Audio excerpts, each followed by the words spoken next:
আসসালামু আলাইকুম ওরহমতুল্লাহি ওবারাকাতুহু। আলহামদুলিল্লাহ। সুপ্রিয় দর্শক শ্রোতা, প্রতিবেশীর অনিষ্টতা, প্রতিবেশীর যন্ত্রণা, প্রতিবেশীর বলা বদনাম, প্রতিবেশীর চুগলখড়ি, প্রতিবেশীর শত্রুতা, প্রতিবেশীর গীবত করা, শিকায়াত করা, এগুলো থেকে আমাদের সমাজে কজন মানুষ বা বেঁচে থাকতে পারে?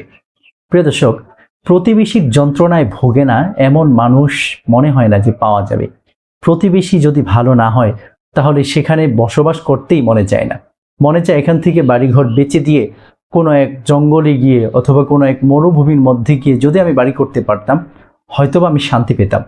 প্রতিবেশীর যন্ত্রণা এত বেশি মারাত্মক এক জিনিস। বিশেষভাবে ভাইয়ের বাড়ি যখন একসাথে হয়, একই বাড়িতে বাড়ি হওয়ার সম্ভাবনাটা খুব বেশি ফ্যামিলির থাকে। এটাই হওয়াই স্বাভাবিক, কেননা বাবার বাড়িতে একটা থাকে, সেই বাড়ি ভাগ হতে হতে তারপর প্রত্যেক সন্তানের নামে যায়। যাই হোক প্রিয় দর্শক, আপনারা ভালো জানেন বিশেষভাবে গ্রামের অবস্থাটা খুব বেশি ছিন্নশীর্ণ, খুব বেশি ঘৃণিতও বলা যায়। প্রিয় দর্শক, এই যে প্রতিবেশীর অনিষ্টতা থেকে বেঁচে থাকার কি এমন আমল আছে? প্রতিবেশী আপনার ক্ষতি করতে চাইবে না, প্রতিবেশী আপনার শুভাকাঙ্ক্ষী হবে, প্রতিবেশী আপনার বদনাম গাইবে না, আপনার সাথে শত্রুতা করে সে পেরে উঠবে না এবং সে এক পর্যায়ে গিয়ে শত্রুতা করবেও না। এমন কি আমল আছে? জি, এমন একটি আমল আছে, যে আমলটি হচ্ছে ইয়া রহমানু ইয়া সালামু নামের একটি বিশেষ আমল আছে।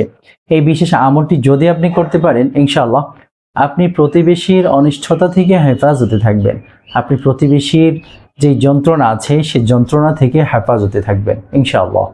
প্রিয় দর্শক, প্রতিদিন মাত্র 1000 বার, প্রতিদিন মাত্র 1000 বার ইয়া রহমানু ইয়া সালামু, ইয়া রহমানু ইয়া সালামু, ইয়া রহমানু ইয়া সালামু।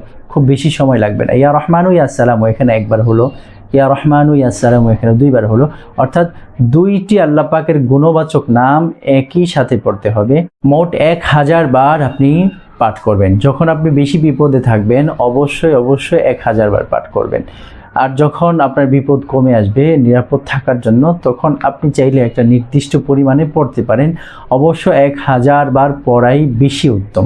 প্রতিবেশীর অনিষ্ট থেকে হেফাজতে থাকতে, তার শত্রুতা থেকে হেফাজতে থাকতে, তার বিভিন্ন ধরনের ষড়যন্ত্র থেকে মুক্তি পেতে হেফাজতে থাকতে আপনি এই আমলটি করতে পারেন ইনশাআল্লাহ। আল্লাহ পাকের উপরে ভরসা রেখে, আল্লাহ সুবহানাহু ওয়া তাআলার নামের যেই বরকত আছে সেই বরকতের উপরে ভরসা করে যদি আপনি আমলটি করেন, অবশ্যই আপনি এর ভালো ফলাফল লাভ করতে পারবেন ইনশাআল্লাহ। প্রিয় দর্শক, এমনই আরও গুরুত্বপূর্ণ ভিডিওগুলো পাওয়ার জন্য আমাদের চ্যানেল সাবস্ক্রাইব করে রাখুন, পাশে থাকা বেল আইকন ক্লিক করে রাখুন এবং এই ভিডিওটি ব্যাপকভাবে শেয়ার করে মানুষের মাঝে ছড়িয়ে দেওয়ার অনুরোধ থাকলো আপনার কাছে।